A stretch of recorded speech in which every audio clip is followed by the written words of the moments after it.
어떤 상황이 있었는지 한번 생각해 보세요. 누군가 내 말에 별 반응 없이 그냥 넘어갔을 때 그 순간은 3초도 안 걸렸는데 집에 와서 혼자 씻으면서도 밥 먹으면서도 눈 감으려고 누워서도 그 장면이 자꾸 다시 재생됩니다. 왜 그 사람이 그런 표정을 지었을까? 내가 말을 잘못한 건가? 아니면 원래 나를 별로 안 좋아하는 건가? 이런 생각들이 파도처럼 계속 밀려왔다 사라졌다를 반복합니다. 그런데 이상한 건 바로 옆에 있는 어떤 사람은 똑같은 상황에서 아무렇지도 않아 보인다는 겁니다. 같은 자리에 있었고 같은 말을 들었는데 그 사람은 집에 가서 유튜브 보고 잠이 드는 것 같습니다. 심지어 그 상황을 다음날 기억도 못합니다. 그걸 보면서 우리는 이렇게 생각합니다. 나는 원래 예민한 사람인가 봐. 저 사람은 멘탈이 강한데 나는 약한 건가 봐. 아니면 자존감이 낮아서 이런 건가 봐. 내 성격에 문제가 있는 건가 봐. 근데 오늘 제가 드리고 싶은 말은 딱 하나입니다. 그건 여러분의 성격이 아닙니다. 여러분의 뇌가 지금까지 특정 방식으로 반응하도록 훈련되어 왔을 뿐입니다. 훈련된 것은 다시 훈련할 수 있습니다. 정서적으로 여유로운 사람들, 우리가 보기에 저 사람은 왜 저렇게 마음이 편할까 싶은 그 사람들, 그들이 특별한 이유가 있습니다. 타고난 게 아니에요. 그 사람들의 뇌가 감정이라는 신호를 처리하는 방식이 다릅니다. 그리고 그 방식은 만들어진 겁니다. 감정을 덜 느끼는 사람이 여유로운 게 아닙니다. 감정이 올라올 때 뇌가 어떤 경로를 선택하느냐, 그게 전부입니다. 잠깐 이 말을 들으면서 의구심이 드실 수 있습니다. 그게 말처럼 쉬우면 진작에 다들 했겠지 라고요. 맞습니다. 쉽지 않습니다. 그런데 가능합니다.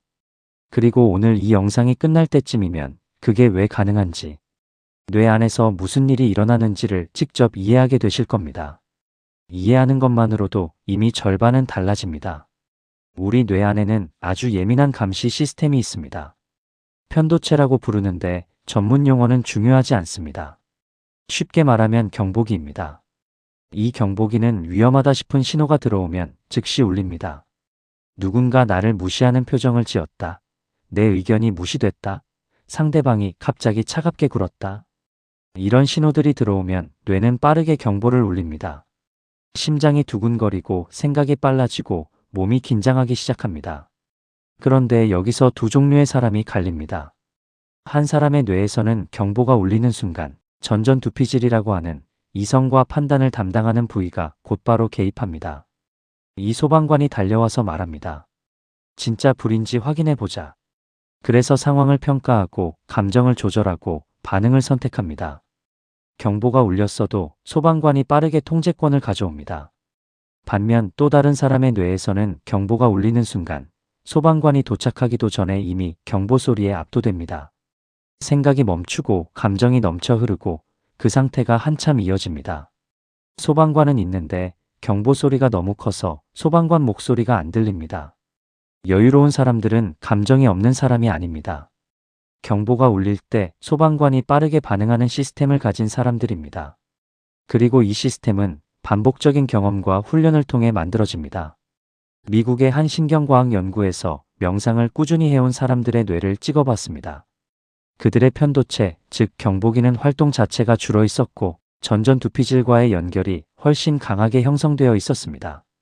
타고난 차이가 아니었습니다.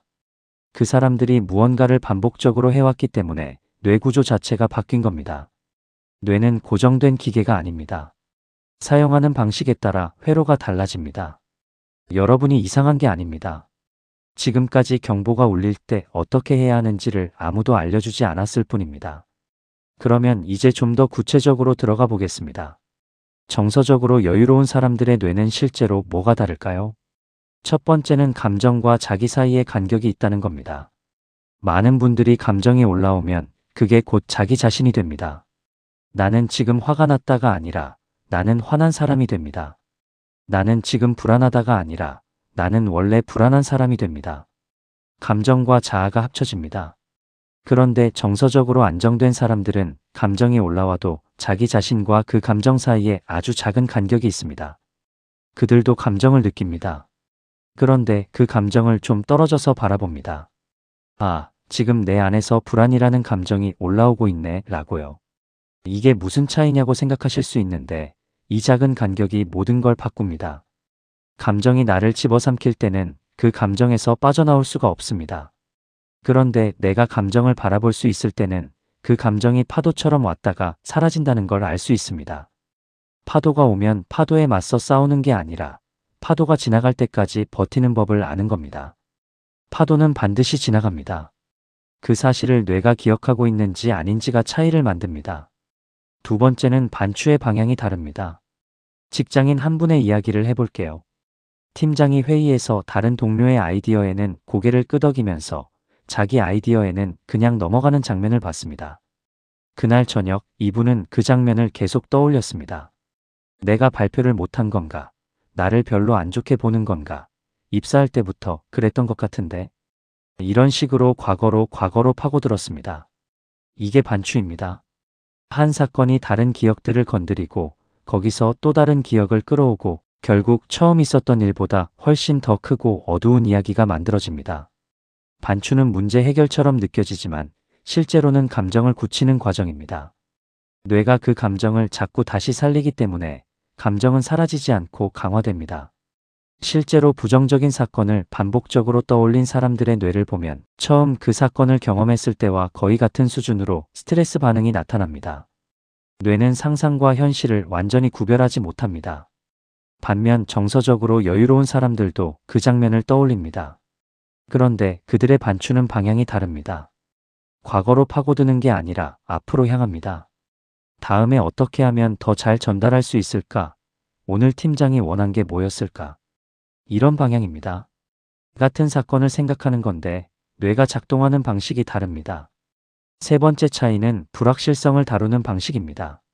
많은 분들이 불안해지는 가장 큰 이유 중 하나는 모른다는 것 자체를 견디지 못하는 겁니다. 저 사람이 나를 어떻게 생각하는지 모르면 최악의 경우를 상상합니다. 결과가 어떻게 될지 모르면 불안을 느낍니다. 앞으로 어떻게 될지 모르면 견디지 못하고 계속 검색하고 확인하고 물어봅니다. 이건 나쁜 게 아닙니다. 뇌가 원래 그렇게 설계되어 있습니다. 알 수 없는 것은 위험할 수 있고 그래서 뇌는 불확실성을 위협으로 처리합니다. 그런데 정서적으로 안정된 사람들은 모른다는 상태를 조금 더 오래 견딥니다. 모르면 모르는 채로 두는 연습이 되어 있습니다. 결론을 급하게 내리지 않습니다. 저 사람이 내 메시지에 답장을 안 했다. 무슨 이유인지는 알 수 없고 나중에 알게 되면 알게 되는 거다.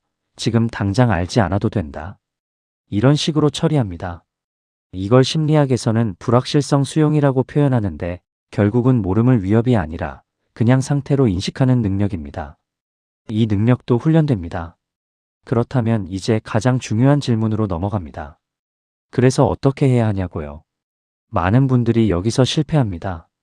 감정 조절을 하려는 가장 흔한 방법들이 있는데 이 방법들이 왜 잘 안 되는지 먼저 이해해야 합니다. 가장 많이 시도하는 방법은 억누르는 겁니다. 안 생각하려고 하거나 기분 전환하려고 다른 거랍니다.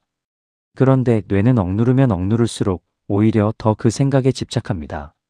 지금 절대로 흰 곰을 생각하지 마세요 라고 하면 흰 곰이 떠오르는 것처럼요. 억압은 일시적으로는 작동하지만 감정 자체는 사라지지 않고 뒤로 밀렸다가 더 크게 올라옵니다. 두 번째로 많이 시도하는 건 이유를 찾는 겁니다. 내가 왜 이렇게 느끼는지 계속 파고드는 거요. 이게 반추입니다. 원인을 찾으면 해결이 될 것 같지만 감정의 원인을 파고드는 동안 뇌는 계속 그 감정을 재경험합니다. 분석이 치유가 되려면 굉장히 특정한 방식으로 해야 하는데 혼자 무작정 원인을 파다 보면 대부분 더 힘들어집니다. 세 번째는 긍정적으로 생각하려고 하는 겁니다. 괜찮아, 별거 아니야, 다 잘 될 거야. 이게 틀린 말은 아닙니다. 그런데 뇌가 이미 위협 신호를 받아서 경보가 울리고 있는 상태에서는 이 말들이 먹히지 않습니다. 경보기가 울리는데 옆에서 소리가 별거 아니에요 하고 말하는 것처럼 경보 소리가 더 큽니다. 그럼 뭘 해야 할까요? 가장 먼저 해야 할 것은 시간을 버는 겁니다. 감정이 올라오는 순간 즉각적으로 반응하거나 즉각적으로 억누르는 게 아니라 딱 2분만 아무것도 하지 않는 겁니다. 뇌의 경보 반응은 생리적으로 약 90초에서 2분 정도 지속됩니다. 이 시간이 지나면 신체 반응 자체가 줄어듭니다. 심장 박동이 느려지고 생각이 조금 느려지고 이성적인 부분이 다시 작동하기 시작합니다. 여기서 핵심은 이 2분 동안 아무것도 결정하지 않고 아무것도 판단하지 않는 겁니다. 그냥 있는 겁니다. 숨을 깊게 쉬면 더 빠릅니다. 숨을 천천히 내쉬는 것만으로도 뇌는 위협 신호를 끄기 시작합니다. 이건 의지의 문제가 아니라 신경계의 작동 방식입니다. 그 다음은 감정에 이름을 붙이는 겁니다. 이게 너무 간단해 보여서 무시하시는 분들이 많은데 연구 결과를 보면 실제로 효과가 있습니다. 뇌를 찍어보니 감정에 이름을 붙이는 순간 편도체, 즉 경보기의 활성화가 줄어들고 전전두피질이 개입하기 시작합니다. 지금 내가 느끼는 게 불안인지, 화인지, 수치심인지, 서운함인지를 구분하는 것만으로도 뇌는 그 감정을 다르게 처리하기 시작합니다. 막연하게 기분이 나쁘다고 뭉쳐있던 게 이름을 붙이는 순간 구체적인 형태를 갖습니다. 형태가 생기면 다룰 수 있습니다. 이름도 없는 감정은 다루기가 어렵습니다. 세 번째는 시점을 바꾸는 겁니다. 감정이 격해진 상황에서 관찰자 시점으로 전환하는 겁니다. 내가 지금 이 상황에 있는 게 아니라 드론이 위에서 이 장면을 찍고 있다고 상상하는 겁니다. 저 사람이 저 말을 듣고 있고 저 상황이 이렇게 흘러가고 있구나를 드론 카메라처럼 보는 거요. 이걸 심리학에서는 자기 거리두기라고 표현하는데 실험을 해보면 이 방식이 정서적 고통을 빠르게 줄여줍니다. 같은 상황을 내가 겪는 것과 그 상황을 위에서 내려다보는 것은 뇌가 완전히 다르게 처리합니다. 실제로 자기 이름을 3인칭으로 부르면서 생각하는 방법이 있습니다. 나는 왜 이러지가 아니라 지수는 왜 이럴까? 민준이는 지금 어떤 상황인 건지 라고 자기 자신을 다른 사람처럼 바라보는 겁니다. 이게 처음엔 어색하지만 연구를 보면 이것만으로도 감정 조절 능력이 실질적으로 올라갑니다. 뇌가 나와 감정 사이에 간격을 만들기 시작하는 겁니다. 네 번째는 반출을 끊는 타이밍을 만드는 겁니다.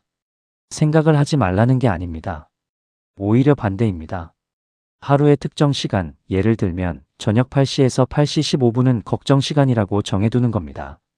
그 외의 시간에 부정적인 생각이 올라오면 지금은 걱정 시간이 아니니까 8시에 하자고 미뤄둡니다. 이게 억압이 아닌 이유는 생각을 없애는 게 아니라 시간을 지정하는 거기 때문입니다.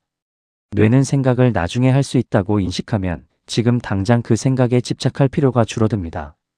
연구에서도 이 방식이 반출을 효과적으로 줄이는 것으로 나타났습니다.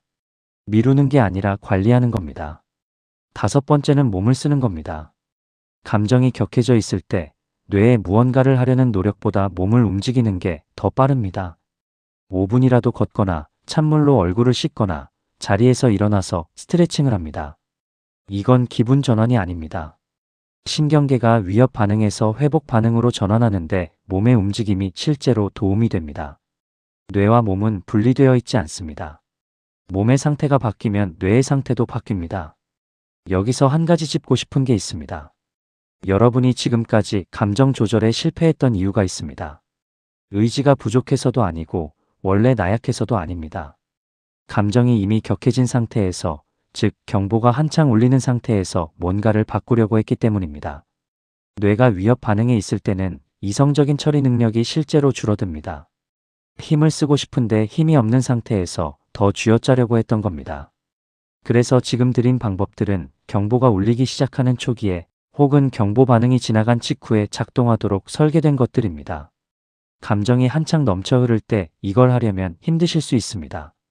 그때는 그냥 2분만 아무것도 하지 않는 것으로 충분합니다. 이제 전체를 한번 정리해 볼게요. 정서적으로 여유로운 사람들은 타고난 게 아닙니다. 그들의 뇌에는 경보가 울릴 때 소방관이 빠르게 반응하는 연결이 형성되어 있습니다. 감정과 자기 사이에 작은 간격이 있어서 감정에 휩쓸리지 않고 감정을 바라볼 수 있습니다.